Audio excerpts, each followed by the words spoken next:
Everyone welcome back to my channel. कैसे हो आप सभी? आई एम श्योर कि आप सभी लोग ठीक होंगे। तो चलिए आज का वीडियो स्टार्ट करते हैं। आज की वीडियो में हम लोग जो है डायूरेटिक वाला क्वेश्चन डील करेंगे। तो डायूरेटिक्स क्या होता है? डायूरेटिक ऐसे मेडिसिन या फिर ड्रग होते हैं जो हमारी बॉडी से जो एक्सेस अमाउंट में फ्लूइड होता है उसे यूरिन के थ्रू एक्सक्रीट आउट करते हैं, यानी कि हमारे जो यूरिन आउटपुट होते हैं उन्हें इंक्रीज़ कर देते हैं। किडनी से जो है यूरिन के थ्रू आउटपुट को इंक्रीज़ कर देते हैं। ये मेजरली सोडियम और पोटेशियम का जो एब्जॉर्प्शन होता है उसे ब्लॉक कर देते हैं और बॉडी से जो है फ्लूइड को बाहर एक्सक्रीट आउट करने में हेल्प करते हैं। ठीक है, इन्हें इनका यूज़ कब किया जाता है? जैसे जब हाई हाई बीपी वगैरह हो जाता है, उस कंडीशन में जो है फ्लूइड को रिड्यूस करने के लिए किया जाता है। ठीक है, ग्लूकोमा में इंट्राऑक्यूलर प्रेशर जो होता है उसे कम करने के लिए किया जाता है। ठीक है, और हमारा जो क्रेनियल प्रेशर होता है उसे रिड्यूस करने के लिए किया जाता है। ठीक है, और भी कई सारे डिसीजेस होती है जिसमें डायूरेटिक्स का यूज़ किया जाता है, जिसके थ्रू जो वो इलेक्ट्रोलाइट्स होते हैं उन्हें बॉडी से एक्सक्रीट आउट करने के लिए यूज़ किया जाता है। ठीक है, तो डायूरेटिक्स को इंट्रोडक्शन से स्टार्ट करते हैं। Diuretics are medicine that increases urine output from the kidneys, यानी कि डायूरेटिक्स ऐसी मेडिसिन होती है जो किडनी से यूरिन आउटपुट को बढ़ाती है। ठीक है, the help in removing excess water, sodium and other salts from the body.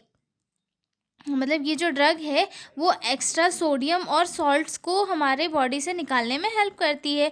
ठीक है, these drugs act on different part of nephron functional unit of kidney. मतलब ये जो ड्रग्स होते हैं ये हमारे बॉडी में हमारी जो किडनी होती है, किडनी के की जो फंक्शनल यूनिट है नेफ्रॉन, नेफ्रॉन के अलग अलग पार्ट्स पे जाके वर्क करती है। मतलब अलग अलग टाइप के ड्रग्स होते हैं। अलग अलग टाइप के ड्रग्स जो है नेफ्रॉन के अलग अलग पार्ट, जैसे कि लूप ऑफ हेनले हो गया, ठीक है, कलेक्टिंग ट्यूब्यूल्स हो गए, मतलब जो हमारे नेफ्रॉन होता है, नेफ्रॉन के अलग अलग पार्ट पे जाके वर्क करते हैं और वहाँ से जो है फ्लूइड को एक्सक्रीट आउट करने में हेल्प करते हैं। ठीक है, they are commonly use to treat condition like hypertension, heart failure, oedema and glaucoma. इन्हें mainly hypertension, heart failure, oedema या फिर ग्लूकोमा जैसी कंडीशन में यूज़ किया जाता है। ठीक है, diuretic reduces body overload in the body sorry diuretic reduce fluid overload in the body, can help in maintaining fluid and electrolyte balance। Diuretics जो है बॉडी का फ्लूइड और इलेक्ट्रोलाइट बैलेंस करने में या फिर मेंटेन करने में बहुत ही इंपॉर्टेंट रोल प्ले करते हैं। ठीक है, different classes of diuretic act on different sides of kidney and have different strength। मतलब जो अलग अलग टाइप के डायूरेटिक्स होते हैं उनकी अपनी अपनी एक अलग अलग स्ट्रेंथ होती है जिसके अकॉर्डिंग वो वर्क करते हैं।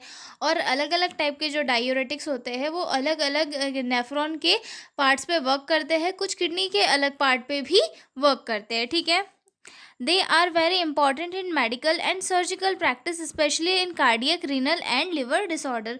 ये जो मेडिसिन होती है ये मेडिकल और सर्जिकल प्रैक्टिस में काफ़ी इंपॉर्टेंट होती है, जैसे कि कार्डियक डिसीज़ को ट्रीट करने के लिए, रीनल और जो लिवर डिसऑर्डर होते हैं, इन सारे ये डिसऑर्डर्स को ट्रीट करने के लिए जो डायूरेटिक्स होते हैं ये काफ़ी इंपॉर्टेंट रोल प्ले करते हैं। ठीक है, डेफिनेशन देखते हैं डायूरेटिक्स की। Diuretic drug are medicine that increases the excretion of water and electrolytes, mainly sodium and chloride through urine। यानी कि डायूरेटिक ड्रग ऐसी मेडिसिन होती है जो हमारे जो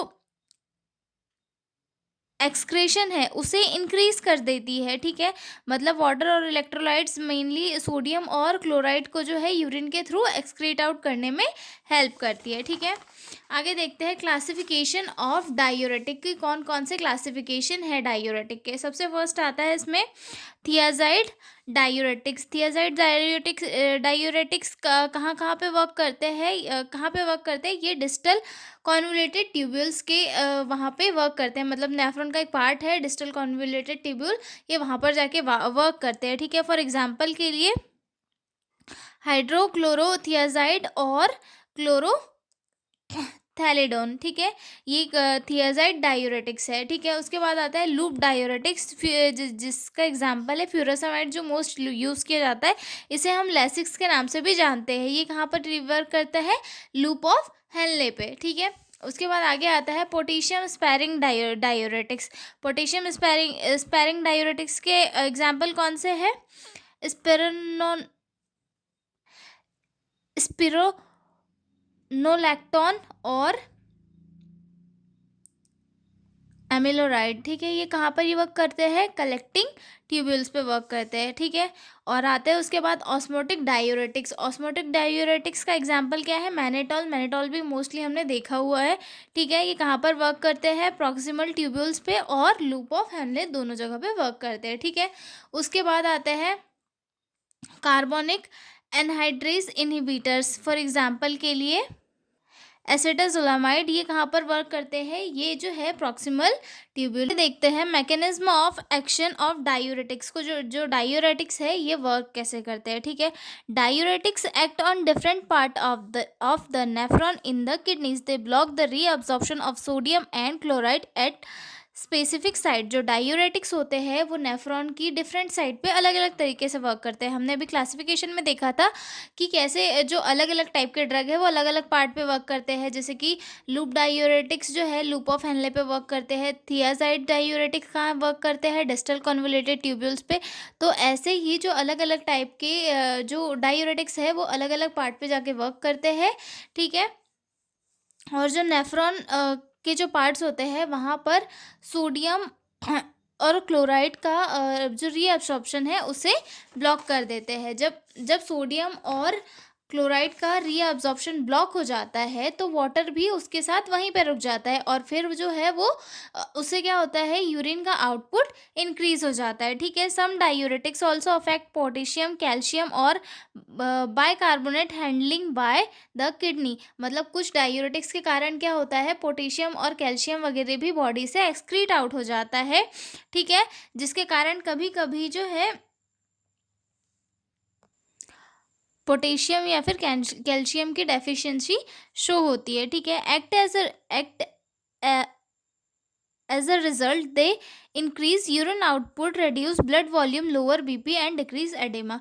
मतलब जब ये बॉडी से जो फ्लूइड होता है उसे एक्सक्रीट आउट कर देते हैं तो बॉडी से जो है फ्लूइड का प्रेशर कम हो जाता है। यानी कि हमारे बॉडी में जो ब्लड का प्रेशर है वो कम हो जाता है। तो इससे जो है जो ब्लड प्रेशर है किसी पर्सन का वो भी कम हो जाता है और एडिमा वगैरह भी रिड्यूस हो जाता है। ठीक है, इंडिकेशंस देख लेते हैं कि क्या क्या इंडिकेशंस होते हैं। तो सबसे फर्स्ट आता है इसमें हाइपरटेंशन, हाई बीपी अगर है तो उस कंडीशन में देते हैं। ठीक है, कंजेस्टिव हार्ट डिसीज़ अगर है तो उस कंडीशन में दिया जाता है। ठीक है, मतलब स्वेलिंग और लंग में वाटर को कम करने के लिए दिया जाता है। ठीक है, edema due to kidney, liver और लंग डिसीज़, मतलब जहाँ भी जो है अगर कहीं पे एडिमा हो वहाँ उसके लिए दिया जाता है। ग्लूकोमा में दिया जाता है to reduce intra ocular pressure को रिड्यूस करने के लिए दिया जाता है। सेरेब्रल एडिमा में दिया जाता है इंट्राक्रैनियल प्रेशर को रिड्यूस करने के लिए। ठीक है, ड्रग पॉइजनिंग, मतलब अगर किसी पेशेंट को ड्रग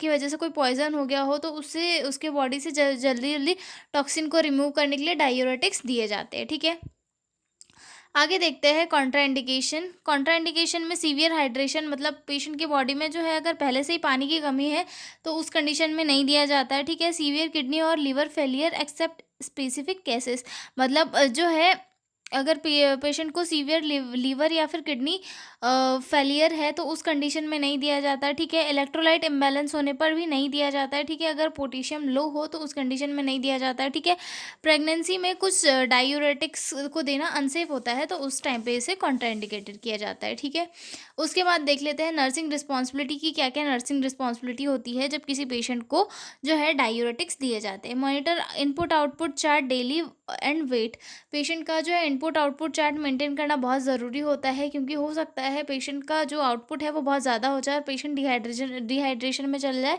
तो पेशेंट का इनपुट आउटपुट मेज़र करना बहुत इंपॉर्टेंट होता है। Check BP regularly, blood pressure check करना बहुत इंपॉर्टेंट होता है। हो सकता है पेशेंट कभी हाइपोटेंशन में चला जाए। ठीक है, observe for sign of dehydration, dehydration के साइन जो है असेस करना है, जैसे कि ड्राई माउथ या फिर लो बीपी तो नहीं है, ये सारी चीज़ें चेक करना है।